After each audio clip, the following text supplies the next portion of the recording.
Moradores da Vila Paco denunciam as condições de moradia improvisada depois das enchentes. A prefeitura se comprometeu a enviar médicos e fazer reparos na iluminação em banheiros públicos para a comunidade.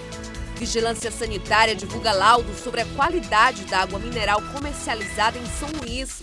Sindicato das Empresas de Transporte anuncia falência e não descarta a possibilidade de greve. E ainda, Maranhão vai receber o título de Zona Livre de Febre Aftosa. Agora, no Guará News.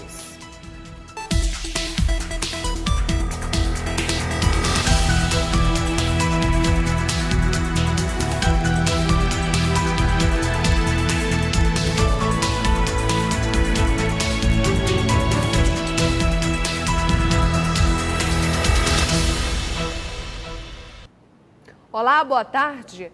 Moradores da Vila Paco continuam em tendas improvisadas. A comunidade perdeu as casas e os móveis durante as chuvas de fevereiro. Eles reclamam que as péssimas condições estão levando ao aparecimento de doenças. Ontem, representantes dos moradores e a prefeitura estiveram reunidos. Há mais de 2 meses que os moradores da Vila Paco vivem neste acampamento improvisado. Perder tudo em casas destruídas pela enxurrada numa madrugada chuvosa de fevereiro foi o início do infortúnio. As condições do acampamento não oferecem o mínimo conforto. Os moradores vivem de doações. Reclamam dos poucos banheiros químicos para atender 379 pessoas. Dizem que é muito quente no interior das barracas. Com tanto calor, fica difícil dormir pela madrugada. Quando chove, as goteiras pioram a situação. Dona Josiane, de 43 anos, é mãe solteira de uma menina de 4 anos. Ela acredita que a micose que contraiu é resultado das condições precárias do local.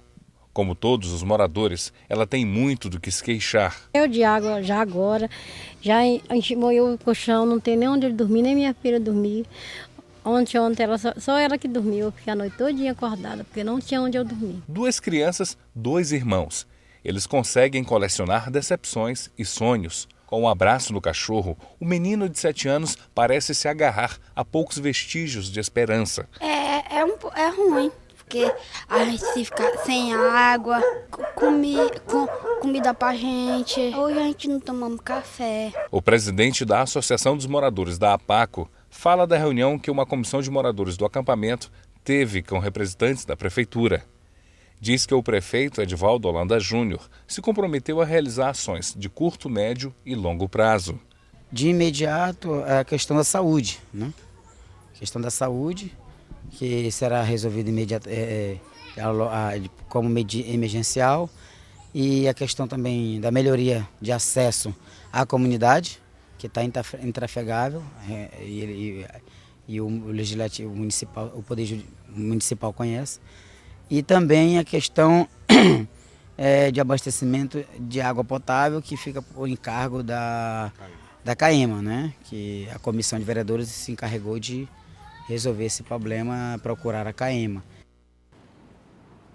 A Prefeitura de São Luís se comprometeu em enviar uma equipe de médicos aos desabrigados a cada 15 dias, até que seja restabelecidas as condições de acesso ao local.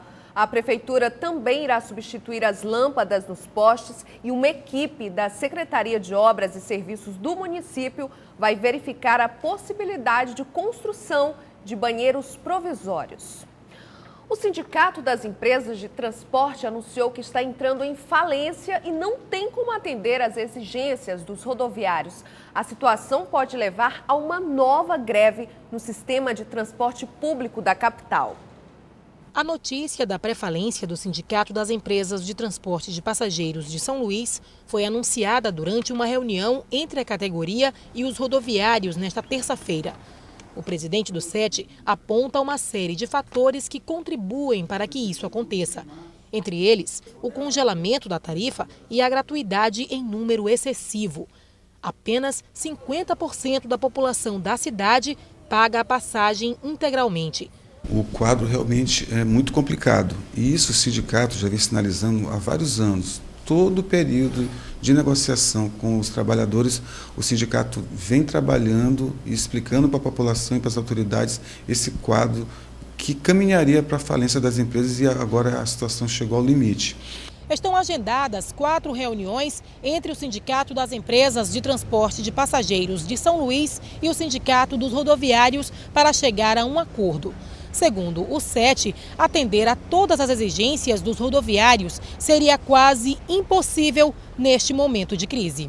O que a gente quer deixar claro, né, as empresas fazem a questão de deixar claro que a mão de obra, os trabalhadores merecem realmente o reajuste como qualquer trabalhador brasileiro merece, já que existe uma inflação que todos sabem que existe. Porém, irresponsabilidade seria as empresas assumirem que vão pagar um aumento, seja lá de quanto for, e no mês seguinte já não ter condição de pagá-los. O representante dos rodoviários alega que a categoria está mantendo jornadas de trabalho exaustivas. As principais reivindicações são aumento salarial de 15%, diminuição da jornada de trabalho, aumento no valor do ticket de alimentação de R$ 365 para R$ 450, além da inclusão de 2 dependentes nos planos de saúde e odontológico. A gente enviou a proposta para eles com bastante antecedência. Eles ficaram aguardando algum posicionamento da prefeitura para que pudesse negociar com a gente. Então essa foi a primeira reunião que nós tivemos com ele depois de ter sido adiada, uma que era para ter acontecido na sexta-feira passada.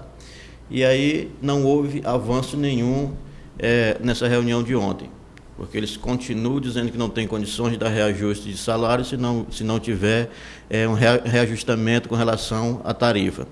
Mas a gente, do outro lado, a gente está confiante que a gente vai conseguir realizar uma negociação sem grandes tumultos, até porque a gente já sente por parte do poder público o interesse de estar mediando esta negociação. A possibilidade de greve não é descartada pelos rodoviários, mas a categoria só vai se pronunciar após as reuniões que terminam no próximo dia 30. A gente vai estar chamando a categoria para estar fazendo a assembleia e discutindo os rumos da negociação a partir do dia 30. Qual é a forma que a gente vai conduzir se caso não tenha nenhum acordo. A gente não descarta a possibilidade, porque a categoria vai decidir, se não tiver nenhum avanço até o dia 30, a gente vai estar chamando a assembleia exatamente para discutir que rumos vão tomar a negociação. A seguir, Comissão de Direitos Humanos avalia a atuação de facções criminosas que agem dentro e fora dos presídios de São Luís.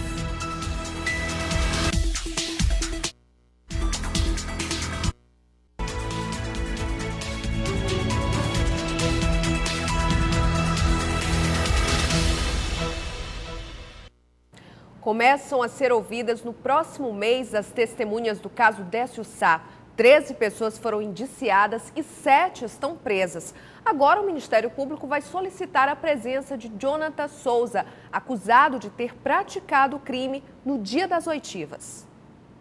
A 24ª Promotoria da capital concedeu coletiva de imprensa informando que está preparada para o início do julgamento dos acusados, que começa no dia 6 de maio, na primeira vara do Tribunal do Júri da capital. O Ministério Público acredita que falta pouco para que justiça seja feita com a punição de todos os envolvidos no assassinato do jornalista Décio Sá, de 42 anos. A expectativa é que a gente dê uma resposta mais rápida à sociedade e uma resposta justa, ou seja, condenar quem merece ser condenado e quem não merece ser condenado praticou outro delito, ele também responda, ou então verificar se há a possibilidade de alguém estar inocente nessa situação.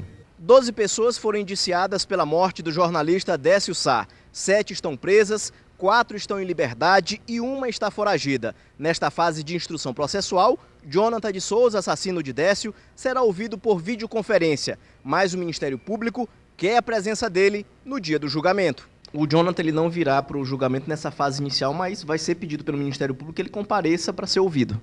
Sim, nós vamos pedir porque é importante que ele esteja aqui e coloque sua versão. E essa versão ela vai ser contraditada com as versões dos outros acusados. Então é importante que a gente chegue a um denominador comum e veja o que cada um pode dizer e se vai estar dizendo a verdade ou não. O Complexo Penitenciário de Pedrinhas passou por uma vistoria. A visita foi motivada pelos casos de assassinatos de detentos dentro da unidade prisional. No último domingo, o homem foi morto. Este foi o 9º assassinato registrado no mês de abril. deputados estaduais que fazem parte da Comissão de Direitos Humanos e Minorias, acompanhados de gestores da Secretaria de Segurança Pública e o presidente da Comissão de Direitos Humanos da OAB, foram em comitiva avaliar a situação do complexo penitenciário de Pedrinhas, que além da estrutura que foi analisada, os questionamentos foram sobre as recentes mortes no sistema carcerário. A gente vai preparar um relatório para pedir providências por parte do governo do estado na tentativa de reduzir, esses casos de mortes que têm acontecido com muita frequência aqui dentro do sistema. Para responder aos questionamentos e tentar dar explicações sobre como resolver o problema, Fredson Maciel, secretário adjunto de Justiça e Administração Penitenciária, falou à comitiva. O governo do estado está se empenhando. Nos próximos 2 anos, serão 8 unidades prisionais construídas em todo o Maranhão. São melhorias a médio, longo, curto, médio e longo prazo. A longo prazo, as criações de novas unidades. E a curto e médio prazo, a reestruturação das unidades já existentes. E a polícia investiga a atuação de facções criminosas que se formam dentro das unidades penitenciárias do estado. A organização de criminosos consegue agir também fora dos presídios.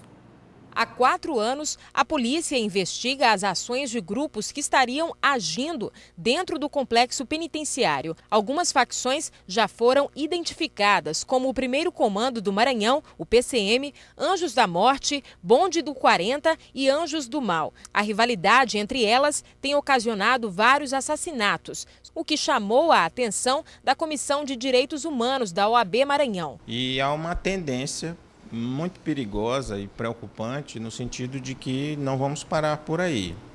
Até que a situação se estabilize, muitas questões ainda vão ser colocadas a nível da gestão do sistema prisional. Algumas dessas facções possuem até mesmo estatuto. Este foi encontrado no Centro de Detenção Provisória e pertence ao PCM, com todo o regimento de conduta dos participantes, em 6 parágrafos. O CC, por exemplo, pelo que nós lemos, tem uma identidade muito forte no sentido de oferecer assistência social aos seus associados.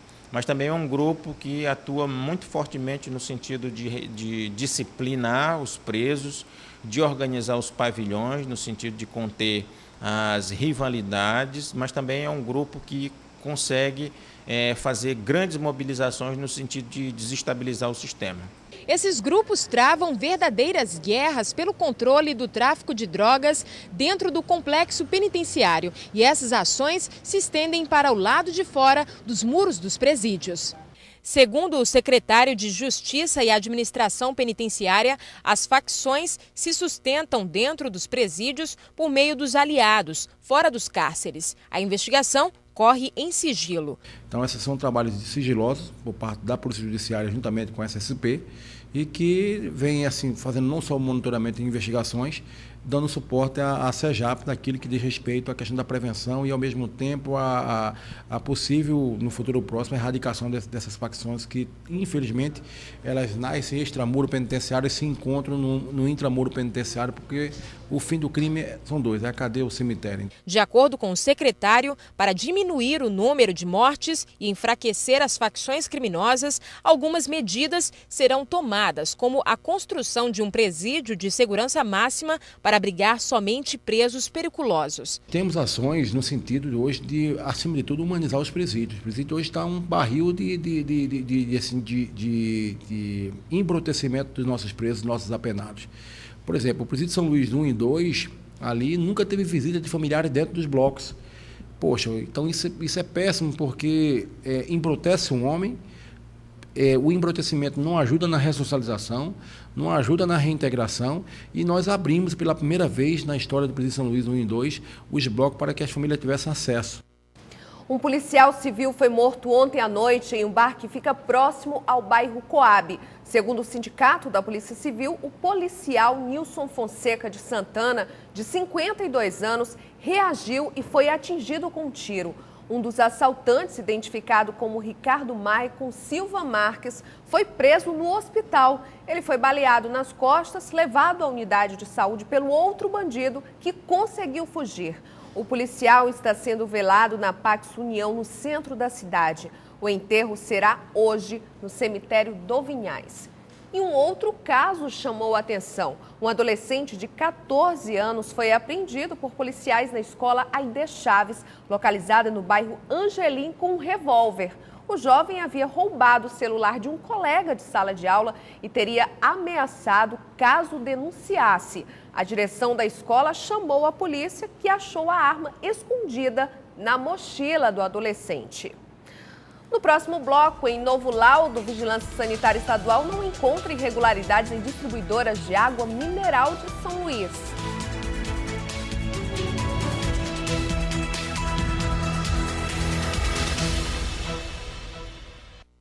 O Maranhão vai receber no próximo mês o título de reconhecimento nacional como Zona Livre de Febre Aftosa com vacinação. A portaria que classifica o estado vai ser assinada no próximo dia 20 pelo ministro da Agricultura, Pecuária e Abastecimento, Antônio Andrade. Em dezembro do ano passado, o Ministério divulgou que o laboratório credenciado pelo governo federal emitiu o resultado de que as análises das amostras comprovaram que não havia circulação do vírus da febre aftosa no rebanho maranhense, o que é considerada a última etapa para a certificação de zona livre da doença. A Vigilância Sanitária Estadual fez uma fiscalização em distribuidoras de água mineral de São Luís, que desta vez não encontrou irregularidades. Em uma vistoria feita pela UFMA no mês passado, uma marca de água mineral estava fora dos padrões da Anvisa e teve a venda suspensa. Os resultados foram divulgados pela Vigilância Sanitária Estadual há 5 dias. Todas as 7 fontes de água mineral do estado foram fiscalizadas. Pelo menos 2 vezes ao ano, cada fonte é inspecionada por fiscais sanitários que aprovam ou desaprovam a qualidade da água. No início do mês, dados divulgados pela organização não governamental H2ONG, feitos pelo Laboratório de Química da Universidade Federal do Maranhão, contratado pela ONG para analisar as amostras das águas minerais Florata, Indaiá, Lençóis Maranhenses, Mar Doce e da água de mesa Psyll, detectaram coliformes fecais em amostras da água mineral Florata, 4 vezes maior que o permitido. A venda do produto foi proibida. A H2ONG divulgou nota informando que os critérios utilizados para análise da água mineral comercializada no Maranhão estão sendo ignorados. A Vigilância Sanitária informou que os critérios adotados são os mesmos que são adotados em outros estados do país e que segue uma legislação específica definida pela Agência Nacional de Vigilância Sanitária. Existem legislações para todo e qualquer tipo de empresa, como também para qualquer tipo de produto hoje no mercado. A Anvisa, que é a Agência Nacional de Vigilância Sanitária, já determinou normas e padrões e ela vem constantemente reavaliando as normas existentes no mercado. Então, são em cima dessas normas que a Vigilância Sanitária realiza as inspeções nas empresas. O chefe da Vigilância Sanitária Estadual diz também que o consumidor pode se tranquilizar, porque nenhuma água comercializada no Maranhão representa risco. O consumidor hoje pode ficar tranquilo, a água que está sendo comercializada, segundo os laudos que foi emitido pelo Laboratório Central de Saúde Pública do Estado do Maranhão, ao qual é o órgão que dá apoio aos trabalhos da Vigilância Sanitária, todas as análises de água realizadas deram satisfatório. Nenhuma água que foi analisada deu insatisfatório. A Semana Nacional de Ciência e Tecnologia vai ser realizada em outubro, mas o lançamento acontece hoje. A semana é um dos maiores eventos científicos do país, com a divulgação de temas e debates em escolas e universidades. Neste ano, a meta é mostrar a influência da saúde e do esporte. O repórter Joelson Braga tem outras informações. Eu estou aqui no Palácio Henrique de La Roque, onde foi lançada a Semana Nacional de Ciência e Tecnologia. O evento de hoje serviu para divulgar o projeto no estado e convidar parceiros a contribuir com a ciência no Maranhão. Ao meu lado, a presidente da FAPEMA, Rosane Guerra. Rosane, como é que tem sido a participação dos maranhenses nesses eventos organizados por vocês? Como foi mostrado, o Maranhão vem evoluindo nos últimos, desde 2008, até que conseguimos no último ano, em 2012, atingir a primeira colocação em atividades considerando os estados da região Nordeste, e também subimos de posição no ranking nacional, ficando em 5º lugar no ranking nacional. Saímos de 8º lugar para o 5º lugar, o que é bastante significativo. E esse ano nós estamos lançando a campanha da Semana Nacional de Ciência e Tecnologia mais cedo, na perspectiva de atingir o maior número de municípios, porque é importante frisar que, embora haja em São Luís um lugar central onde as atividades estão concentradas, a ideia é que em outros bairros também ocorram atividades de ciência e tecnologia e, sobretudo e principalmente, em outros municípios. A nossa expectativa é que nós consigamos atingir os 217 municípios. E, para isso, a Fundação tem um edital de apoio às atividades da Semana Nacional de Ciência e Tecnologia, que vai chegar à página agora, já amanhã, a partir de amanhã já vai estar disponível, para que as pessoas possam concorrer e propor atividades para esse período, que é de 22 a 27 de outubro. Ok, obrigado. O tema deste ano é Ciência, Saúde e Esporte. Joelson Braga para o Guarar News. E a gente termina aqui. Confira as reportagens de hoje na tvguará.com. Outras notícias no Maranhão acontecem às 15 para as 7 da noite. Uma ótima tarde para você e até amanhã.